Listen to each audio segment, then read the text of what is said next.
Shada Reed. I'm the editor-chief of the News Argus, and we are here today with Chancellor Elwood L. Robinson. How are you today? I'm fine. I'm great. That's good. Okay. Um, we're just going to jump right into the questions. So you've been here since January. Yes. So how has your time been here so far? Just give me like a overview. First of all, let me say congratulations to you for being named the new editor. Oh. So very proud to have you. Thank you. I think the student newspaper and student news and the student perspective is so important for what we want to do here at WSSU. So congratulations. Thank you. It's been really great. It's been a whirlwind. It's been a tremendous learning curve for me, not having been chancellor before, so trying to get the ins and outs of the workings of a university, the complexity of a system this large, and so it's been great learning about the history and the tradition, and so many people have been willing to share that with me, and so I've had an opportunity to also get out into the community and talk to folks, community leaders, our politicians, our educational leaders, our business leaders, so that's been great. It helped me get a feel for Winston-Salem as a city, and it's helped me get a great feel for Winston-Salem State University, a university that I've known about for a very long time, but sitting in this position gives you a different and a very new, different new perspective. Yeah. Okay, so you've gotten the feel of the university. So can you give us your top 3 priorities? Yeah. What we're doing now is, I think I came in the middle of the academic year, and so one is just to get a sense of what it's like to be here in the fall. I was telling someone the other day that, even though I've been here for 8 months, I have not had the experience of going through a fall semester, which oftentimes is the beginning of a school year, and all the pomp and circumstances and all of those things that come along with the fall semester. So I've not experienced that. So I'm certainly just looking forward to having that. And the other is that I'm also coming on the end of the strategic plan, which ends in 2015. So my top priority over the next 4 months is completing the next strategic plan for the next 5 to 7 years. And we'll be working with that.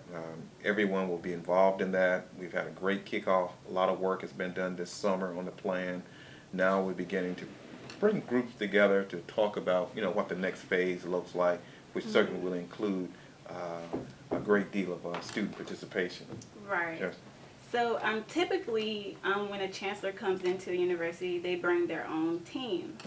But you still have the Reeves administration behind you. Will we see any changes soon, or why?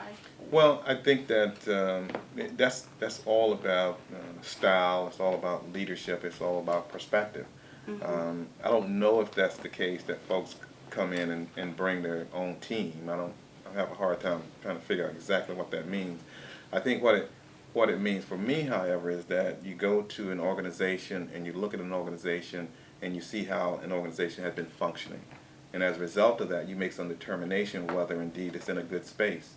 And when I got here, the metrics that were associated with WSSU across the board were outstanding from an academic perspective, from a student affairs perspective, and the health of the university was very solid. It's one of the in terms of how we evaluate institutions, WSSU ranks in the top almost 5 in terms of any criteria that you use in a UNC system. So you got a UNC system that is rated as one of the top public higher education systems in America. You have a university that has great metrics. So what that tells you is that you also have a team in place that have done some good things. And so when you come in, you get a chance to evaluate and look at the effectiveness of your leadership team, and then you make changes or you tweak going here. We brought in some new hires here and there, and we'll continue to look at the folks in place. I do think that almost as a philosophy, you want to give folks an opportunity to see how they're going to work with you. How they work with someone else could be very different. And I think folks, professionals, people who work very hard deserve that opportunity. I don't think you can do that in 3 months. I don't think you can do that in 6 months. Okay. Next question. The disagreement between Provost Allen and Linda Hadley over extending the accreditation of some programs in the business department. How do you feel about that? What's your thoughts on that? Yeah, that's a tough one because it's really not having the background and not having the context of what's going on. And in order to answer that question, where folks could really appreciate it, I mean, I'd have to go through accreditation and how accreditation is set up. I'd have to go through how teams are set up and all that kind of thing. But I'll just say that in any review process, you're not going to agree totally with everyone, and you try to share your perspective. And I think it would be unfair for me to even kind of comment on that phase of that interaction because one, I wasn't there, and I would feel uncomfortable making any kind of comments regarding that. Okay. Okay, so WSSU has lost more than $35 million in state funds over the past 5 years due to cuts. So one of your things coming into the university was trying to close that gap or trying to find other ways to compensate for that loss. So can you name at least two ways you've done this or thinking about doing this? Yeah, I think that in any operation, particularly a system like WSSU, that is, revenues come from many different sources. We now have today, probably about 58% of our dollars come from the state. And so the rest will come from other revenue sources that are generated. You are absolutely correct in terms of the reduction of those dollars over that period of time. There's also been a concomitant or concurrent kind of reduction in the number of students that we serve. We went from, at one point, 6,200 students now to about 5,000. We're actually probably at about 5,100 students that we have. You would expect that along with that reduction in number of students, that would mean that you would need less staff and less resources, and you would expect that your budget would go down from a state perspective. But what has happened across the country in terms of states supporting public higher education has been dwindling tremendously. I feel that we're in a good spot, even though we've reduced that or had that reduction over the past 5 years. We still, when you're over 50% in terms of state support, and if you look around the country at some of the other state-supported institutions, I was just in San Diego with a group of new presidents, 27 new presidents across the country at this academy, and all talking about state funding. And there were presidents there saying that they get 12% from their state in terms of funding. So just trying to put a little bit in terms of context about this. Institutions like WSSU and public systems, like most systems, we ought to do better in terms of efficiency of operation. It's an opportunity to begin to look at how we can share resources. And so those are the kinds of things that we're looking at in terms of efficiency of operations, making sure that we use the dollars that we have wisely, and then the other thing is really trying to raise money from alumni and from our foundations, our development office. They're all trying to increase those dollars and increase philanthropy, not across the board. I can't tell you how excited I am about the work that we've done in that arena. Right. Yeah. So can you give us a number of how much you've raised from just alumni getting that? Well, alumni, we have a record. So we're excited about the fact that we have increased the percentage of alumni that are giving now up over 10%, which is our most proudest of, because that puts us in an elite category of universities like us around the country. And we'd also increase the number of amount. For the first time, we went over $500,000 in alumni giving. So we're very proud of that. And if we look at some of the recent metrics in terms of percentage of giving, I just got a huge report from the development office. We're up for faculty giving. We're up tremendously. Student giving, we're up over 3,000% student giving. Yeah. So so we're very excited about some of those things. Yeah. Your website, Mhm. um, your slogan is transformative 21st century leadership. So, what is the inspiration behind the website? And can you also further explain what you mean by transformative Sure. 21st century leadership? Oh, exactly. I mean, excellent question.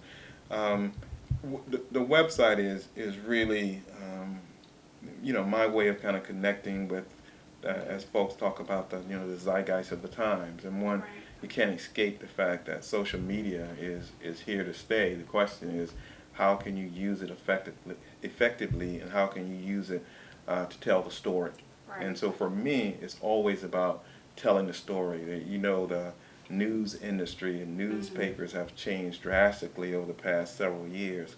So for me, it's an opportunity to tell the story. As chancellor, I have to be WSSU's biggest cheerleader, and so as a result of Mhm. that, that's what my Facebook page and my Twitter page mostly consist of. What's happening kind of at the university, and Mhm. so it is about thinking about transformation. For me, it is how do you move to the next level? How do you really get that transformative experience that prepares you for the 2020 workforce or the 2025 workforce? And it has to be transformational in nature, because we can't anymore almost prepare folks for the workforce. Uh, Right. Years ago, 20 years ago, 30 years ago, if you went to college, you went to college to get a degree, and now a degree is more than a degree, because we can't prepare for the ever-changing workforce. I love the rapid change and pace of the world today, and we have to have an educational system that speaks to that. So when students get out, they have to be ready to change the world. They Mhm. might not be prepared for a job, but what I hope is they're prepared to create jobs. Because Mhm. what students today are doing is they're getting out because of technology and innovation. They're able to do things that no one else could ever do. Right. Just read a report that I've been telling my senior staff about. They now have this thing where they put an evaluation on startup companies, and they Mhm. just did an evaluation on the 50 startup companies that will have $1 billion valuation in the next 6 months. And if you look at that list of those 50 companies, they're all driven by folks that look like you, about your age. They're 20, 21, 22, 23, getting out into the world, changing how we see the world. And Right. so that's the world that we live in. So a Mhm. transformative educational experience is one that prepares you for that rapid pace, fast changing world that we live Okay. in. Okay. So you're constantly interacting with students. You're always observing on campus, and students on campus. They're like, "Oh wow, I just walked past the chancellor. I can't believe it." But what are you doing with this information as far as when you go and you observe different places on campus and you're talking to students and you're gathering this information? What are you doing with this? I am learning. I am getting in the position to be able to appreciate what students go through. Mhm. Um, I was I had three wonderful experiences today that will Okay. shape and change uh, how I lead and where I put my priorities. I was sitting and had a moment and was sitting on a bench to breathe away, trying Mhm. to collect my That's a thoughts, beautiful way. trying to collect my thoughts. And all of a sudden, I actually just posted it on Facebook. I had 5 students that come up to me, and they came up to me and they said, Yeah. "Can we ask you a question?" And you never know. I never know what they might say. Right. Uh, but they said, "Why is the library not open on regular hours this weekend?" So we Right. understand that, Labor Day is Monday, but why don't they have regular hours Saturday or Sunday? Mhm. And I said, I don't know the answer to that. But what it is a call to looking at the student experience, and then going back and thinking about and having conversations with my leadership staff if Mhm. we need to make changes. Right. Because if there's enough interest for something, then we want to cater to that. I just had hour and a half discussion this morning with the Student Affairs Division, Okay. talking about what it means to be student-centered. And so part of being student-centered is understanding the student experience. So in addition to that experience, then I go into the cafeteria. Go into the cafeteria because I'm hungry, and you need to go because you haven't eaten either, but you need to find something to eat. But one, I was hungry, and the other is to have some sense of the experience. And I need to go at different times to experience that, because what I get from students is they stop me and say, can we have expanded hours for lunch? Can we have options? So last Friday, someone came up to me and said, can we have a different fish style? I don't know, maybe, let me see, let me look into it. So it is about taking that information and seeing if we can make changes. Right. So what are some common concerns that you get from students, like some common concerns, like across the board? I get some things about housing. I'll get that, and we really kind of understand that we need to do a better job with that. We brought in, as you probably know, one of the largest freshman class that we've had in a very long time, and that creates some housing challenges for us because we're about making sure that we have space on campus to have the WSSU experience, which includes beyond what happens in the classroom. It includes what happens on campus. It includes what happens in the dormitory. So that is important for me to be able to do that. While it's a problem, we have to manage that, but it also gives me ammunition to go to the legislature, to go to funders and say, we have an interest in more, and we need more on-campus housing, and so we need for you to invest in making sure that we can create the kind of living arrangements and the kind of living environments. I get that. I get about the cafeteria. I mean, folks talk about Wednesdays, for example, it being difficult for them to get in and out in a timely manner. So I get things along that line. That's generally kind of what the kinds of things I get when I walk around and talk to folks. Right. So can we go back to the housing situation? Yeah. So I understand that there were 31 females being housed in the living rooms of Wilson, and they are currently may still be in there, but they're supposed to be, as from the housing director, supposed to be out before Labor Day. So have you seen any updates on that, or? I have not. The last update I got is that they were moving folks as quickly as they could out of that arrangement. Right. And it looks like we're making good progress. The last conversation that I had with the Vice Chancellor for Student Affairs, so I have not had an update on that in a week or so. Right. So I don't know exactly where we are with that. Okay, definitely. Yeah. So moving on, in what way have you interacted with faculty, and what are some of their common concerns that you've come across? Well, it should be noted that I'm a faculty member. That I'm a tenured faculty member. So being a faculty member is certainly near and dear to my heart. My interaction with faculty, we met with faculty in kickoff meeting at the beginning of the academic year in the college. I got a chance to address them and talk about transformation as I'm having a conversation with you. I got a chance to entertain questions about the direction that we hope to go as an institution. I've also met with the faculty in the School of Health Sciences. I had a similar kind of dialogue with them. And I've also been to class. And what classes have you been to? I may ask. Well, the class that I went to was Dean Walker's class, and what is it? Dr. Boone. Yeah, they have this great system where the three of them are team teaching this class. So I got a chance to go to that class and to see it live and kind of in person. A lot of energy there, and I have to be careful because I go to these classes and then I posted it. and then I see other professors, and they'll say, well, you haven't been to my class. I can't go to everybody's class. I'll just kind of show up and kind of see what's going on. But I'm excited about that because I get an opportunity to also be a part of a team teaching an honors course this year. So I'm going to be 2 weeks with our Chancellor scholars in November. Okay. Yeah.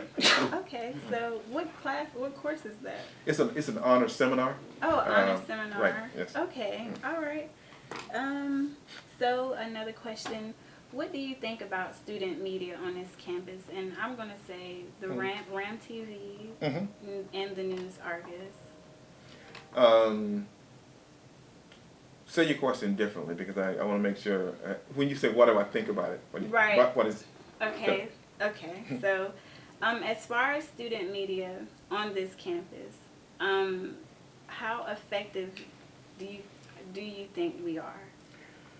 And have you tuned into all of our student media besides the Argus?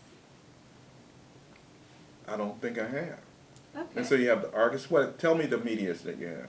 We have the News Argus, and then we have RAM TV. I haven't seen.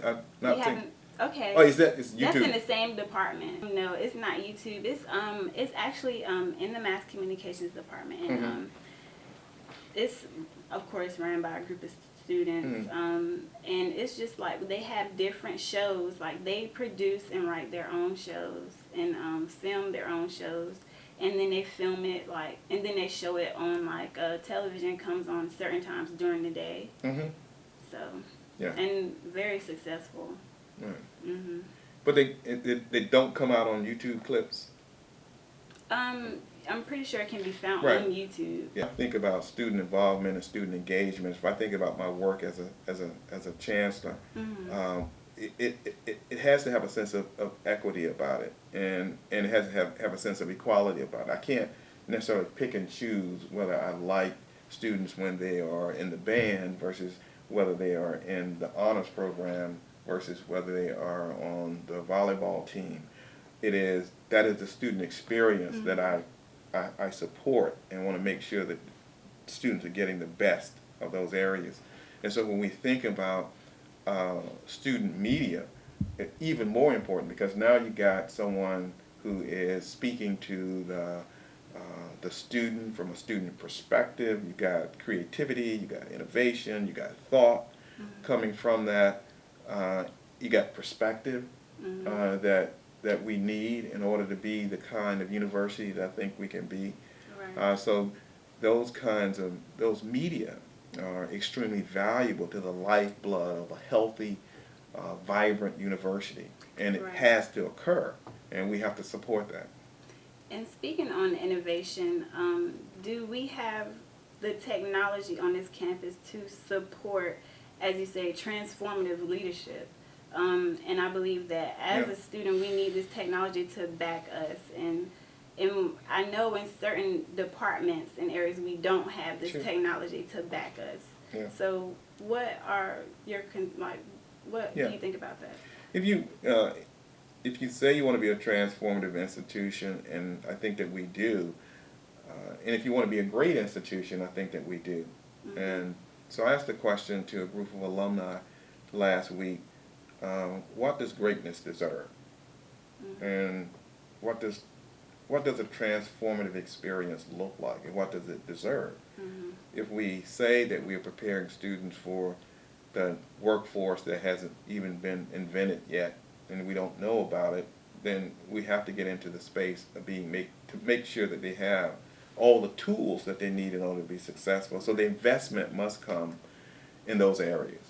So particularly if we see what's happening in media, and we see what's happening in technology or mobile technology or all the kinds of innovations around that space, we have to be in that space, and we have to invest in dollars to make sure that our infrastructure is in such a place that we can do what we said we're going to do. Exactly. So if we talk about, if I make a statement that campus matters, and that experiences that students have on campus and in the dormitory matter, then I have to invest in dormitory I have to invest in making sure that they have the kind of living spaces and the kinds of living arrangements Right. that are necessary for us to do what we want to do. Mm-hmm.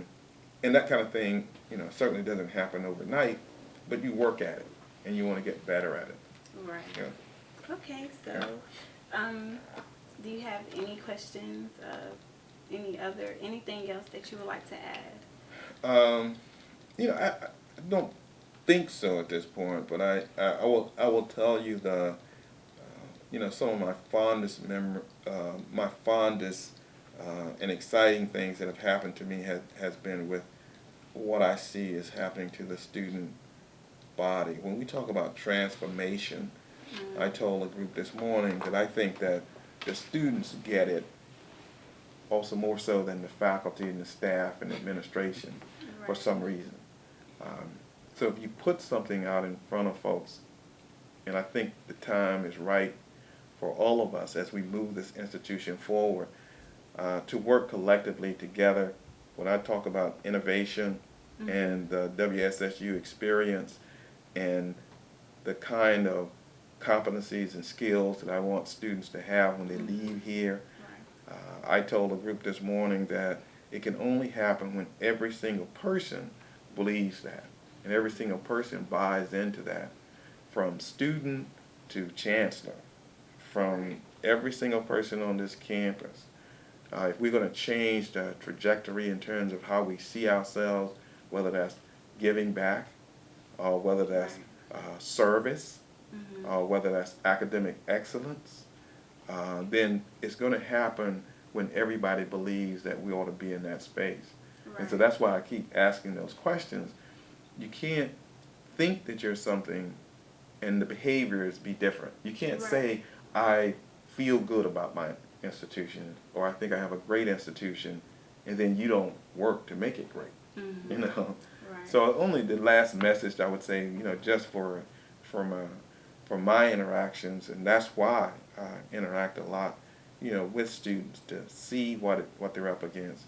That's why I'll go to classrooms. That's not necessarily to see what happening to students, but also what's happening with faculty. You can't be a good leader by sitting on some pedestal in the sky. You can only be a good leader by experiencing and seeing what's happening on the ground. Right. Yeah. Okay. Well, thank you for your time. Thank you. It was a pleasure.